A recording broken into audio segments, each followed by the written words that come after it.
Welcome to Get the Balance Right, a podcast for creative entrepreneurs looking to grow their business in a healthy, sustainable way. I'm your host, Heather Zeitzwolf, CPA and business advisor. Each week, you will learn actionable steps to streamline your processes, increase your profits, and make a bigger impact as a purpose-driven leader. Join me in conversations with CEOs and renegades in digital media, marketing, advertising, and design. Want to ignite your passion for business? Then let's get started. Welcome to another episode of Get the Balance Right podcast. I am your host, Heather Zeitzwolf. If this is the first time you're listening to the podcast, then I am thrilled you discovered it. On today's show, we are talking about leading a purpose-driven team. I love this topic because it's a convergence of two of my favorite things, leadership and purpose. If you feel the same, then you're in for a real treat. To discuss this topic, I am joined by Stefanyk, the founder and CEO of Kanopi Studios, a digital agency that designs, builds, and supports websites for nonprofits and mission-driven businesses. The topic of purpose is certainly a recurring theme for this show. In the past, we've talked a lot about triple bottom line, conscious capitalism, business ethics, and how these things affect your mission, values, and even your services. As entrepreneurs, we have the opportunity to go beyond profit and make a positive social and environmental impact. If we build our businesses centered around this, we can do amazing things. For instance, like Kaylee Nicolau, the co-founder of Kakadu Creative. She was featured on episode 45 of the podcast, where we talked about building a business based on ethics, and she shared some of the ways her company is doing it, such as planting trees and running the company on green energy. If you haven't listened to some of the older shows, I encourage you to check them out, such as episode 11, where I talked to Tom Herring and Marianne Harmer, who founded Benefit Corporations for Good, the certification program for ethically responsible companies. I encourage you to check out some of those older episodes when you get a chance. But on today's show is Stefanyk from Kanopi Studios, and she is here to share some of the strategies she's implemented in her business to help build a cohesive, purpose-driven team. She oversees 50 plus employees. Although they are distributed, she still manages to create a thriving, positive, and supportive culture. They even have a cute nickname. They're known as Kanopians. Don't you just love that? I think that's adorable to have a nickname for your team. Not only does Anne kick ass as a cool leader, she's also inspiring and innovative. In this age of technology where employees often feel disengaged, Anne has created a culture based on values where all the employees feel heard, encouraged, and that their impact matters. Whether you are currently leading a team or about to bring on your first hire, which would be exciting, this episode is full of great ideas that you can implement in your business. During some of the intros for the show, I have featured certain books that I feel encapsulates or complements the episode's topic. After I interviewed Anne, she asked me which book I was planning on using for the intro for her show.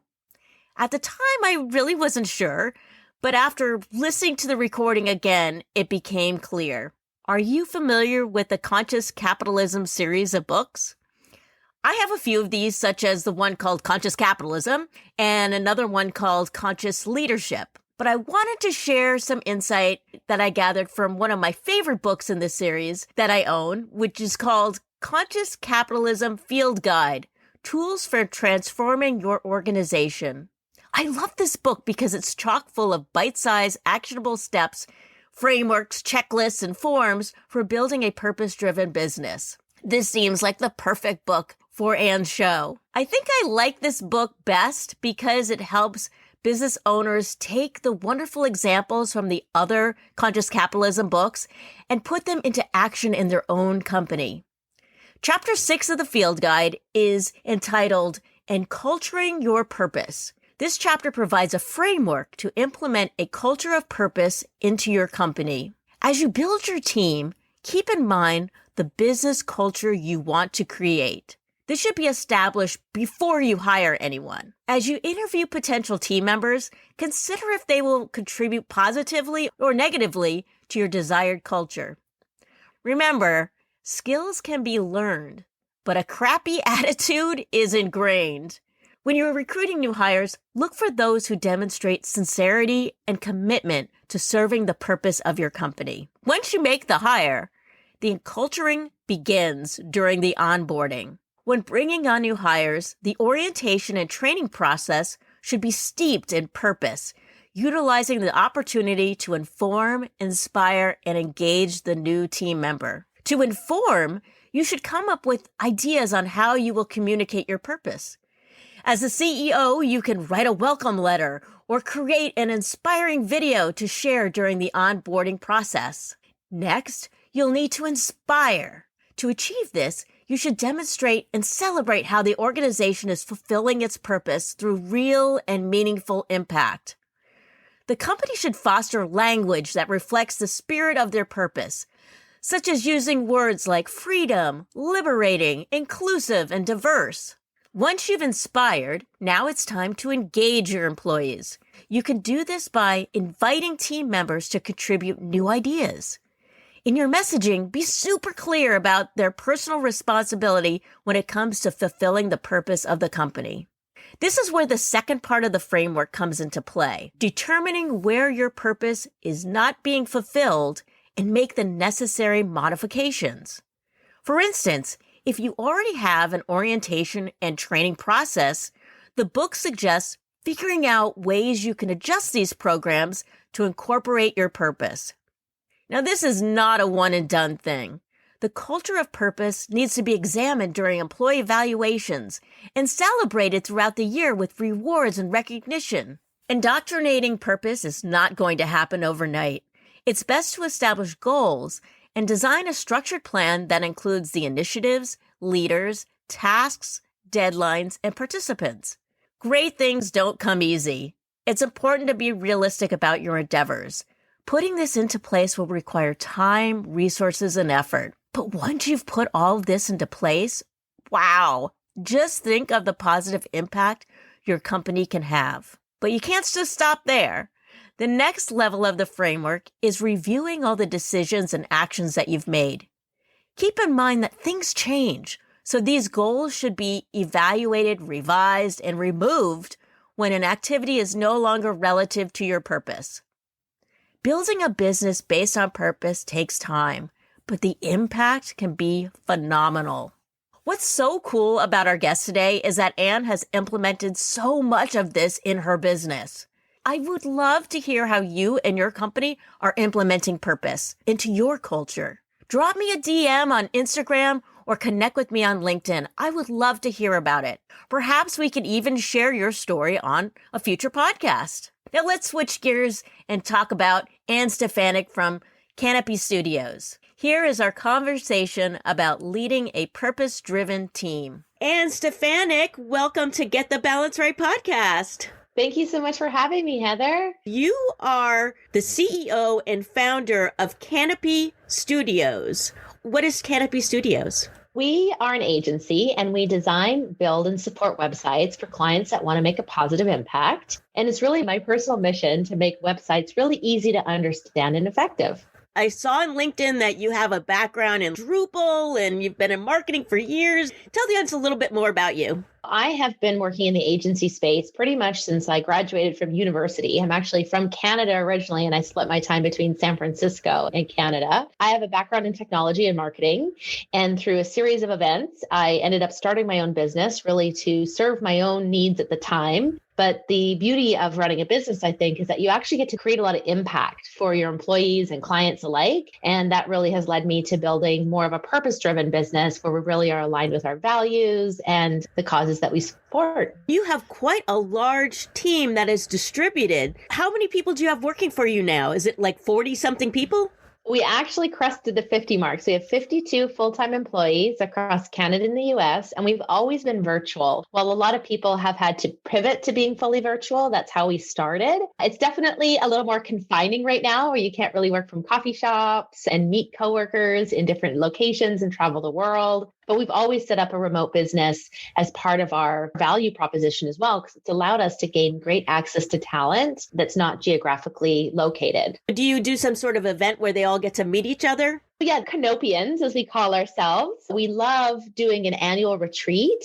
We're all distributed across North America. Usually, when it's not pandemic time, we aim to get together once a year. We often co-locate at different events or different conferences or events, but we try to consciously all get together one time a year to connect with each other and learn.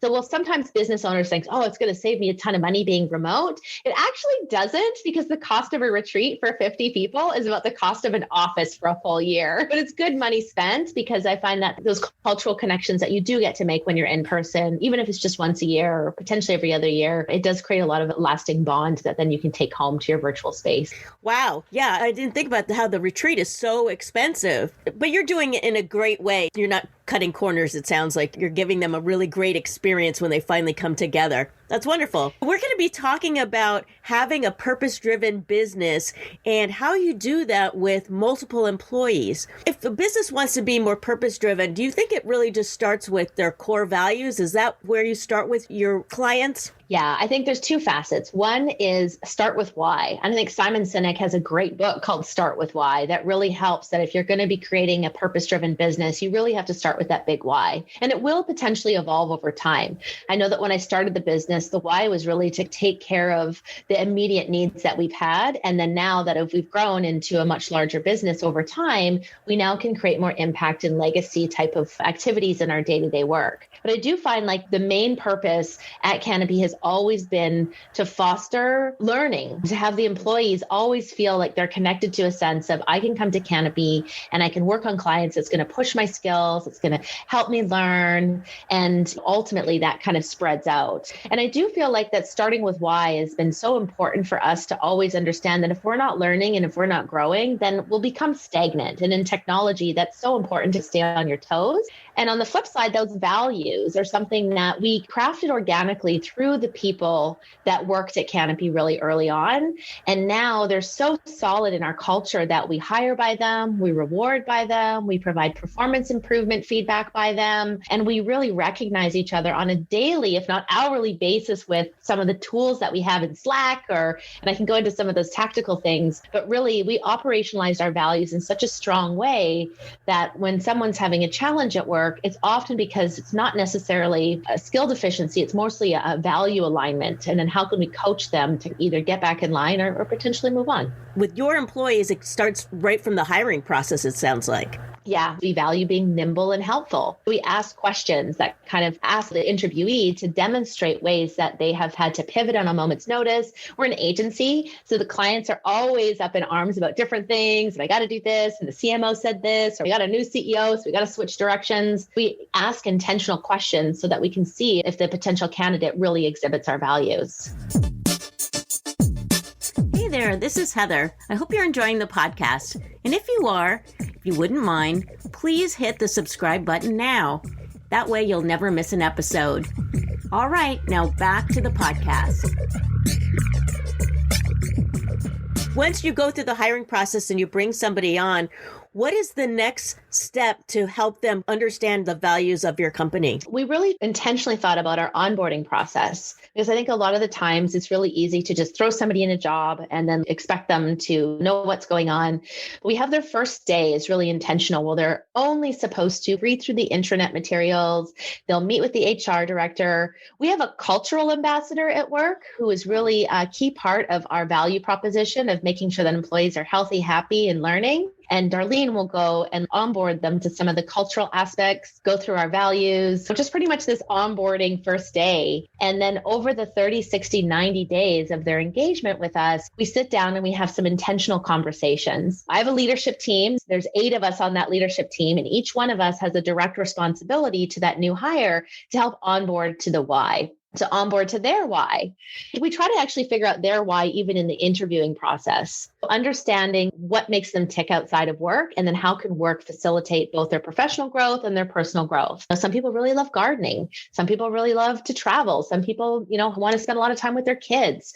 So we try to figure that out and then align with them along the first 30, 60, 90 days, the functional work aspects, and then the personal aspects of how we can connect them with other folks in our community of work to just create more connection. But it is very intentional. And we do find that a lot of the time when new employees come on board, they're like, whoa, there's a lot of information here. It's like a fire hose, but it's a very friendly fire hose. And it is something that we do believe that you have to repeat things as well. Throughout our all hands meetings or our quarterly reviews, we reiterate some of the best practices of inclusive language, or how do we best give gratitude? One of our values is to express gratitude daily. And what does that actually look like? Or we have contribute trust daily, which how do you actually do that? Wow, this sounds like a very supportive atmosphere. I actually Googled and saw you guys on Glassdoor, and you have a very high review. So I know that you have a great culture there. If for a company that is distributed, or they are just dealing with this whole thing of the pandemic and working from home, how do you keep your employees engaged with your purpose? I know you have an ambassador, you have all these things in place. Do you check in with them on a regular basis? How does that work for you? As the CEO, I have an open door policy, which means I go into their space and check in on them. I intentionally carve out time in my week, somewhere around 5 hours a week, where I intentionally go out and talk to employees. I have a little spreadsheet. I'm like, when did I last talk to them? I have to keep it organized with 52 Kanopians, but it is something that I find like reaching out and talking to employees, and they aren't scared. Like the first time when I'm like, I'm booking a meeting with you, I'll send them a little Slack message and says, have no fear. The CEO is here. I'm not doing anything bad. I just wanted to connect with you. So the second time I reach out, they're like, oh, here comes Anne. What does she want to talk to me about? But it just helps us retain a connection. So I find that's why I don't want to scale too big, because I really enjoy those personal conversations and getting to know their kids or their dogs or their favorite smoothie or their uniqueisms that they all have. We've got a lot of vegans. I know you're vegan. We have a whole recipe section where the vegans share their recipes, but a lot of that is regular communication. I also love video. I send out a video newsletter 2 to 3 times a week, and it's only 2 minutes long at most. It's usually 30 seconds to 2 minutes, and it's a snippet of what we're working on in the leadership level, something that I'm thinking of, something that I'm working on, a book that I've read that's really inspiring me. I feel a lot of the vision dissemination comes down to this organic 30-second, 2-minute clip that happens on the regular. I started it during the pandemic. I did a daily CEO, like what's going on, what's updated. And now that we're a year in, the team really likes the videos. I was like, do you want me to stop the videos? They're like, no, we love it. You probably heard my dogs barking in the background. They joined the videos. They all have little characters. And I do feel like some of that like regular communication and the willingness to spend the time instead of like, I got sales, I have business development, I've got HR, I've got taxes, I've got tons of things to do. But the second I step away from the people aspect, I feel like they get more disconnected. You mentioned Slack and you mentioned these videos. What are some of the tools that you're utilizing? Like, how are you sending out these videos? Is that through email, or are you connected some other way with your staff? We use Slack and we love it. There's a couple of apps that you can plug in that are really affordable. One of them is called Hey Taco. So Hey Taco is an app that you can plug in. We've got a thanks channel as part of our value of gratitude, and we've upped it to 10. But originally you get 5 tacos to give away to your peers every day. They're use it or lose it. And they have a program where you can put hashtags. We've made all of our values into hashtags. So what the team goes is every time they see someone like, we value human connection, hashtag better together. Somebody is doing something that really moves the mission forward and they're really excited about it. Somebody goes and says, hey, thanks, Ann B. I really appreciate it. Here's hashtag better together. Or we really value supporting our community. So somebody who has gone outside of their efforts to support someone in the community or do something, someone can say, hey, Amy June, thank you for your contributions, hashtag community. And at the end of the month, we have Hey Taco Rewards, which is just simply a $25 gift card to whatever you want. Some people donate their gift cards. Some people gift their gift card to each other. Some people get Amazon things so they can buy funny things, whatever they want. But the point is we operationalize our values using the Hey Taco app. Love that app. How fun is that? Wow. Everybody loves tacos anyways. Everybody loves tacos. Everybody loves tacos. Another great app that we use is called Donut. And Donut is an app that pairs people. So we have a Slack chat called Coffee Talk. And essentially anybody who wants to connect with people outside of their working groups, because at 50, you don't see everybody all the time. You're not always working with each other. So it pairs people randomly to meet and have a 15 or a 30-minute coffee and donut. Typically, if you worked in an office, you might be like, hey, let's grab a coffee. And you'd walk to the coffee shop and you'd get your coffee and you'd walk back. Since we don't have that in a virtual environment, we found this Donut app was something that allowed people to connect virtually, spend 50 minutes just talking about non-work things and getting to know each other a little better. So that's another tool that we love. With an agency, tracking your time seems to be a big thing. How do you balance that with tracking time and then allowing enough time for this human connection? Our folks are to be 80% billable, right? Okay. So they need to accommodate essentially 6.5-ish hours of their day to billable tasks and the rest of the time to non-billable. We do find that because we work from home and because we don't have commute times between meetings and stuff, it's actually pretty easy for us to hit the billable targets and do the cultural stuff. But we understand that sometimes there may be an ebb and a flow. So once a month, we have an all hands meeting where the entire company gets together. The first month of the quarter is usually a company-wide update on how we did last quarter. The next month is operational updates from delivery. What is build doing? What is support doing? What is creative doing? What is marketing doing? And then the third meeting of the quarter is a fun one. So we may play charades, we may play bingo, we'll do some escape room type stuff, but we've budgeted in our overall global planning that we're going to have 1 hour meeting per month that is going to go to cultural activities. So if that week people are less than their 80% billables, we know what it is and we've attributed it in our global financial planning because we love data and we find that running an agency, you need to run it with data and time tracking is super important. So we have a bucket that allows people to say, oh, this was an all hands meeting. So we can see that. Yeah, it's just about creating space. We have every Friday meeting for half an hour where people can join and just connect with each other. We always start meetings with wins because it's really easy to get stuck in the day-to-day of, oh, so much work. And we got all these deliverables and client X and client Y. So we always say, what's a work win? What's a personal win? And then what are you up to this weekend? And then we just do a round robin share. Sometimes we add a unique question. What's your favorite flavor of ice cream? Or what movie are you watching these days? But again, it's creating some of that cultural connection. And again, we've budgeted that so you could spend half an hour of your day on Friday in a social meeting just to get to know each other. Wow, that's so fun. For a company that wants to be more purpose-driven, they haven't started this at all, how do they get their employees on board? Do you have any suggestions of how they can get that momentum going? I would definitely say that from a functional standpoint, we operationalized EOS or the entrepreneurial operating system. That gave us a lot of structure to clarify our vision, our mission, our purpose, our niche, our values. And they gave us tools because in 2016, we had a lot of employees that weren't actually exhibiting our core values. We had to go through this purge. We had to trim the tree in order to thrive. And it was a bit of a painful growing experience, but I found that the EOS model really helped provide structure to which we could then operationalize this. It gave a 2-pager business plan. I feel like sometimes when creating a purpose-driven business, it's okay to leverage other systems and not try to build it out of the box. We really love Brené Brown. If people want to become a leader at Kanopi, they've got to read Dare to Lead because we believe that operationalizing some of the vulnerability in our workforce builds trust. And we love Brené Brown because she gives us acronyms and tools in our toolkit to really be able to foster difficult conversations with a lot of clarity and kindness. If you're a leader looking to do this, I would say look to the resources that is out there for entrepreneurs. Brené Brown is an example. The Traction series is another example. And then it's like coming there with a lot of humanity and living the values yourself and expressing the vision. It's the leader's job to be the visionary.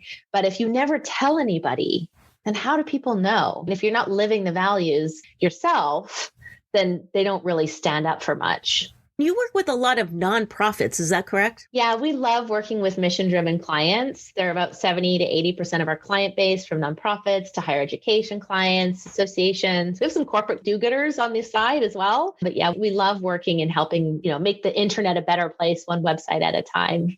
Do you encourage your staff to go volunteer or be engaged with any of the whether it's clients of yours or other organizations to give their time? And if so, do they do that on company time or do they do that on their own time? That's a great question because we work in open source. So Drupal and WordPress are the two primary technology platforms we work in, and they would be nowhere without community contribution. We actually dedicate, as part of our time, is 1 hour in everybody's resourcing to work on community or professional development per week. Employee improvements is layered into that 8 hours a week of whatever happening time. Not everybody leverages it, and that's okay. But the intention is that in open source, there's lots of ways that you can contribute back, just little bits at a time. We provide time on the clock to be able to do that contribution, but we also have a community contribution rewards program. If you decide to volunteer, whether it's in open source or otherwise, outside of your work time, we have a Slack bot called GeekBot. You can log your time that you spend working on contribution stuff. And then every quarter, you go onto a leaderboard, and those that are in different categories get different rewards. So if you've done 4 hours extra of volunteer work outside of work, you get 1 hour of professional development added to your bucket. If you do 8 hours or more, then you get extra hours and extra money added into your professional development bucket. So the people that have more capacity to contribute are usually the ones that want to go to more conferences or do more professional development. So it essentially is a double positive. We get to contribute back to the community, and then they get the rewards of extra professional development time, extra community time on the clock from Kanopi. Wow, your company is so fabulously supportive of its employees. It's so incredible. Really, seriously, you have a lot of things in here that other companies can definitely learn from and implement. Before we wrap up, tell the folks in the audience a little bit more about how they can work with you and where to find you on the internet. I'm a big fan of helping other female entrepreneurs, whether if they're just starting off or if they're later in their game. I love connecting with female CEOs because I feel like we're actually a minority in the group. I didn't really realize that. So I'd love to hear from you. Reach out to me on LinkedIn. You can just simply search for Ann Kanopi with Kanopi and LinkedIn. You'll find me. Just let me know where you found me from, because as we all know on LinkedIn, there's so much spam out there, but I'd love to connect. That's probably the easiest and fastest way to get a hold of me. You can email me as well, which is Ann with an E at kanopi.com, or you can find us on our website, which is kanopi.com, Kanopi.com. Yeah. Thank you. And I do want to ask you about on your LinkedIn profile, it said that you organized Bad Camp. What is Bad Camp? Bad Camp stands for the Bay Area Drupal Camp. Because I can't code, even though I run a technology shop, I feel my contributions to open source is to get a venue, get sponsors, get a bunch of coders in the room, get some pizza or whatever they want to eat, and then facilitate contribution opportunities. I've been kind of the chief cat herder of that volunteer project for the last, since 2011. It's a big passion project of mine, is just to create space for community contribution in open source. Because I do believe that even if you can't code, there's always room for volunteerism to help those that can code just make their job really easy. You mentioned females. I know there's a lot of young girls want to get into coding and all of that. Do you have any tips for them that they're interested in this field and maybe they feel like it's more for boys? How do they tap into this industry? I would say just go for it. I feel like there's a lot of programs that are out there. There's girls who code, there's women who code, there's Black girls who code. And I feel like there's a lot of resources that are out there for females that want to get engaged in tech. And I would say the biggest thing is I've noticed that when working with a lot of females in tech is a lot of them have this imposter syndrome that, I haven't done this before. I don't know if I can do it. And I would say, you know what? That's how everybody feels. It's okay. It's normal. You just go for it anyways, because without failing, you don't learn. Definitely connect with your local chapters for different coding groups, and know that there's also a lot of technical entrepreneurs. My CTO, Kat White, she's a female, and she does a lot of work kind of evangelizing tech and women in tech space. If you also want to talk to her, you can find her on LinkedIn. She'd be happy to open up a conversation. Wonderful. Thank you so much. This has been very inspiring, I have to tell you. Thank you, Heather. I really appreciate you having me on your show today. It's been a pleasure to meet you. Hey, this is Heather. Thanks so much for listening to the podcast. If you found value in the show, I'd really appreciate it if you gave me a rating on iTunes, or just simply tell a friend about it. And if you're interested in learning more about my profit advising and coaching, please set up a discovery call by using the link in the show notes. All right. Thanks so much and see you next time.